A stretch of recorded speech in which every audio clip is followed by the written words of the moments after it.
t'es sympa parce que tu dis que je suis candidate, mais tu dis pas en quelle place. Je suis 81e sur 81. Donc, si vous voulez que je sois élue, il faut faire...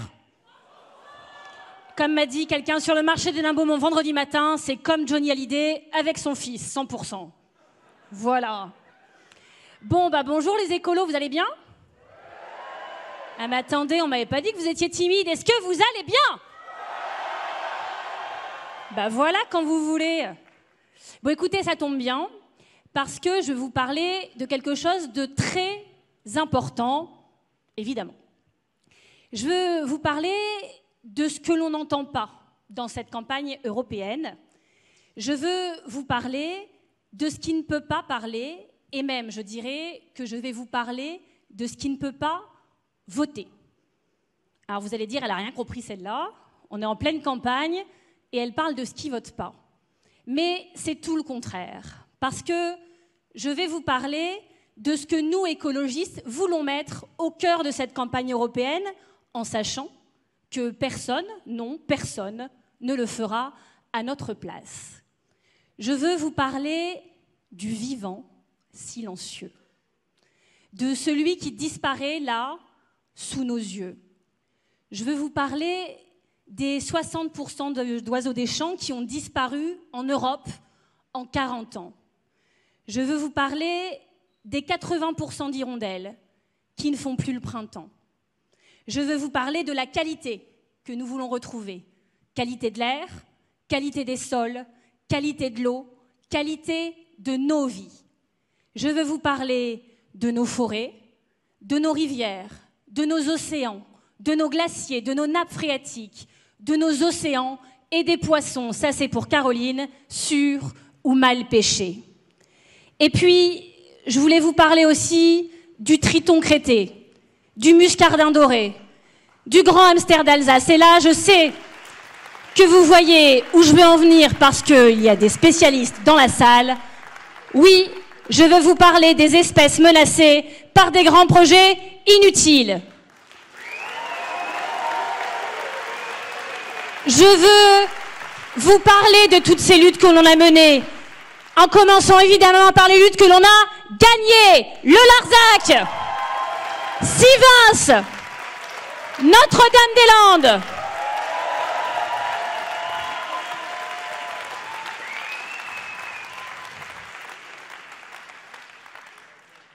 Je veux vous parler de Rémi Fraisse aussi, de Vital Michalon et de toutes celles et ceux qui y sont restés, de toutes les luttes qui nous restent à mener, à Bure, à Sainte-Soline, sur le Lyon-Turin, sur la LGV. Je veux vous parler de ces arbres, de ces terres agricoles que l'on va continuer de protéger entre Castres et Toulouse. Et ce que je voulais vous dire, mais vous le savez, c'est que les écologistes, non, n'abandonnent. Je vois que vous avez tout compris. Et puis, je voulais vous parler de quelqu'un que vous connaissez.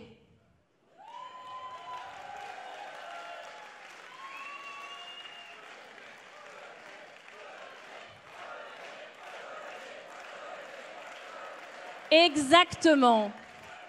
Je voulais vous parler de René Dumont.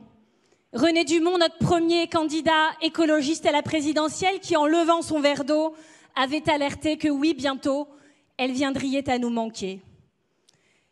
Il avait subi les moqueries de celles et ceux qui n'avaient rien compris.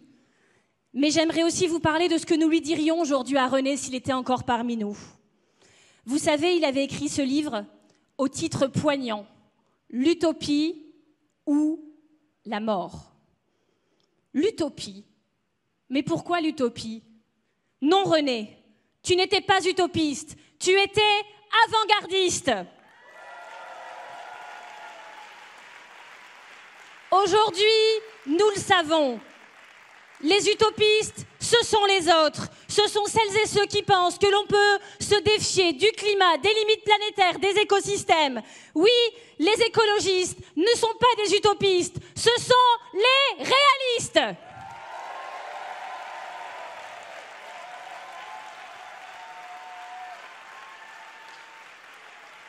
Parfaitement. Parfaitement, nous sommes des réalistes.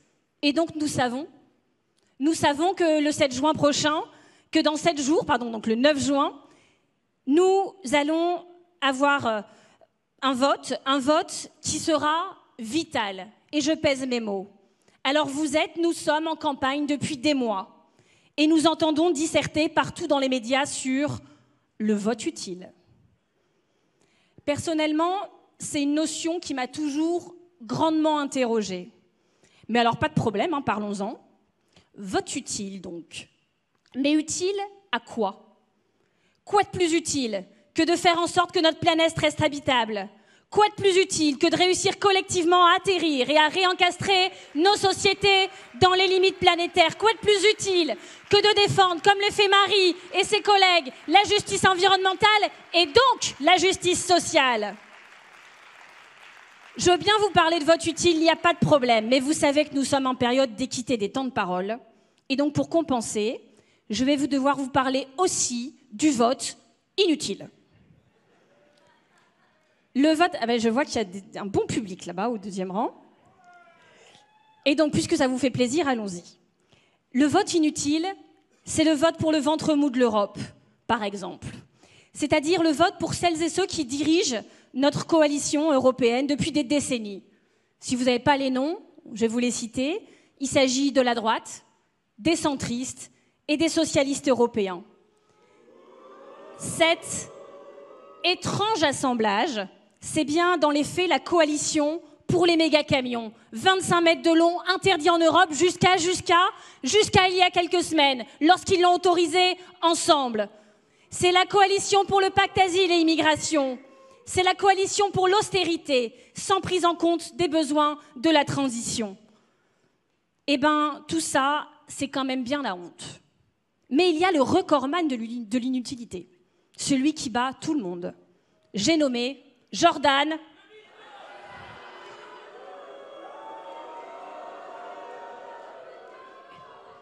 On lui enverra la vidéo. Alors, Jordan, c'est un député TikTok. Ben oui, rigolez pas, il a un super bilan. Donc, il a été élu député européen en 2019 et en 2021, il a ouvert un compte TikTok. Il a dû réfléchir avec ses stratèges pendant 2 ans pour voir, voilà. Et donc, il ouvre ce compte TikTok. Et depuis, il a fait 301 vidéos. 301. Ben, vous pourriez applaudir quand même, vous êtes jaloux. Non, c'était un test, vous avez raté, vous, là-bas. Donc, ça lui prend beaucoup de temps. Et donc, il a moins de temps pour le travail au Parlement. Et donc, est-ce que vous savez combien de rapports il a rédigés depuis 5 ans? Alors ça, c'est des écolos, toute la semaine, ils regardent sur le site du Parlement européen. Est-ce que Jordan va faire un rapport? Eh ben non, il n'en a pas fait. Député TikTok, député en toc, oui. Mais du toc, payé par vos impôts. Alors ça fait encore moins rigoler. Mais son problème à Jordan, c'est pas juste qu'il travaille pas, si seulement c'était ça, il servirait juste à rien. Mais non, lui, il est nocif. Et donc, c'est là que je vous explique pourquoi on l'appelle Jordan le mytho. Je vais vous expliquer en prenant un exemple fier à Benoît Biteau. La PAC, la politique agricole commune. C'est le plus gros budget de l'Europe. C'est le budget avec lequel on ne peut pas tricher, c'est le budget avec lequel il ne faut pas transiger. Vous vous rappelez évidemment de la grande crise agricole, de cette colère, de ces barrages qu'évidemment on avait vu venir et avec lequel on a été extrêmement solidaire. Et donc là, Jordan le mytho, avec quelques autres collègues, s'est acheté des super belles bottes en plastique. Mais alors pour pas que ça se voit qu'il venait juste de les acheter, il a mis de la fausse terre dessus, comme ça il a frotté, pour qu'elle fasse hyper usagée. Et il s'est pointé sur les barrages en disant « Moi, j'arrête pas de vous défendre, je fais tout pour vous. » Mais c'est une plaisanterie. Qui était là pour voter pour le libre-échange? C'était lui. Qui était là pour reconduire cette PAC honteuse? C'était lui. Et donc merci Benoît Biteau, parce que Benoît Biteau, lui, il a dit que les 80% des sommes de la PAC allaient aux 20% des agriculteurs les plus riches et que c'est dégueulasse. Alors, si vous voulez du vote utile, c'est très simple. Le 9 juin, on veut plus de Benoît Biteau et moins de Jordan le mytho.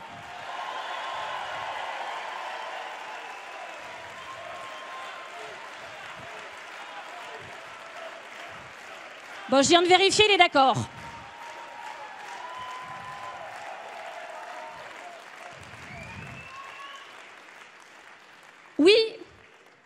tout au long du mandat, les députés européens écologistes se sont battus pour nous, pour nos droits, pour notre environnement, pour notre avenir, et c'est écrit derrière moi, pour nos vies. Ils ont été fidèles à leur combat, ils ont enchaîné les kilomètres sur les routes, et surtout sur les rails, évidemment, de France et d'Europe, à faire du terrain pour nourrir leurs réflexions et nos actions. Je suis tellement fière d'elles, je suis tellement fière d'eux, et je sais que vous aussi, de leur persévérance, de leur ténacité, de leur ingéniosité, de leurs valeurs et de leur méthode. Tout ce qu'ils ont porté avec constance, avec cohérence, de valeurs en perdition dans notre monde politique qui se désagrège. Des votes parfois arrachés à quelques voix près. Sur la loi de restauration de la nature, plusieurs fois c'est arrivé, à 3 voix, à 5 voix. Et c'est donc la preuve, oui, que chaque député européen écolo compte.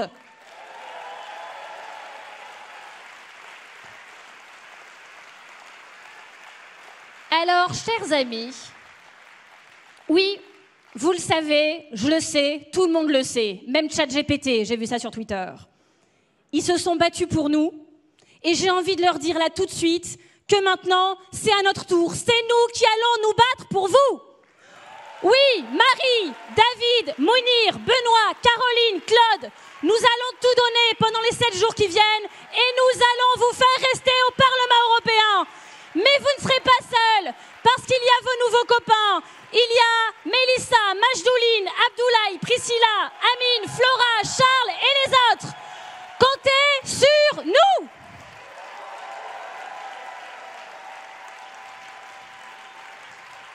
Ça va, ça vous va comme comité de soutien? C'est pas mal. Bon, là, je sens, comme je les connais un petit peu, je sens quand même que dans la salle, il y en a 2-3 qui se disent « Elle est sympa, Tondelier. Elle veut quand même en envoyer beaucoup au Parlement européen. Mais est-ce qu'elle a bien regardé les sondages ?» D'ailleurs, j'ai encore eu la question à l'entrée. Donc c'est ma réponse pour Quotidien. Évidemment que je les ai vus, les sondages. Comment voulez-vous qu'on les rate? On nous les rabâche tous les jours. Dans chaque interview. Et j'en veux d'ailleurs beaucoup à celles et ceux qui font ça. Parce que celles et ceux qui ne commentent l'élection que par les sondages, eh bien, pendant qu'ils font ça, on ne parle ni des bilans, ni des programmes. Et donc on favorise celles et ceux qui n'ont ni l'un. Et vous savez quoi? Les sondages nous ont toujours sous-évalués, en particulier au moment des européennes. Toujours. Beaucoup d'électeurs, vous le voyez autour de vous, ne savent d'ailleurs pas encore ni s'ils vont voter, ni pour qui. Alors moi, j'ai confiance dans cette fin de campagne. Déjà, je vous vois là, plus chaud que le climat. Et puis, j'en croise plein toute la journée qui me disent « Mais attendez, c'est pas possible, hein, un Parlement européen sans député français écolo. Ça n'a pas de sens. Ça n'a pas de sens. » Et moi, j'ai confiance dans les électrices et les électeurs. Et je vais même vous faire une confidence. Vous êtes prêts? J'ai confiance plus dans les électeurs que dans les sondeurs.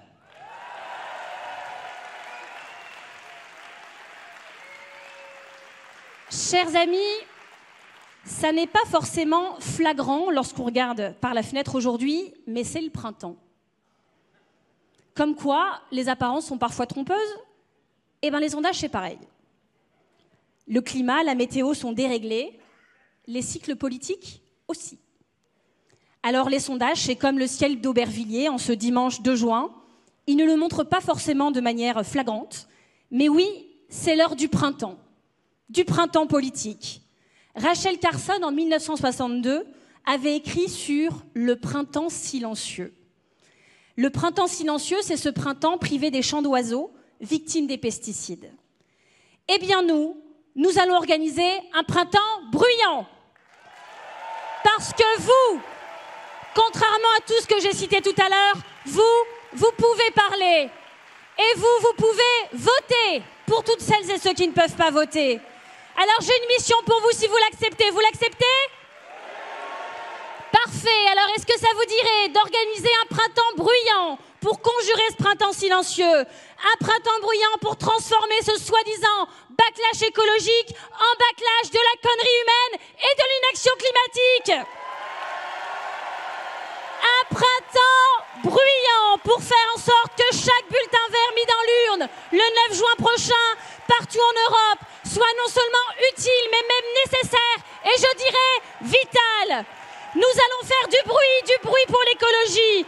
Il faut que partout cette semaine, vous alliez autour de vous et dites à des personnes tout autour de vous qu'ils propagent le message, que chacun ait confiance, que chacun ait conscience que oui,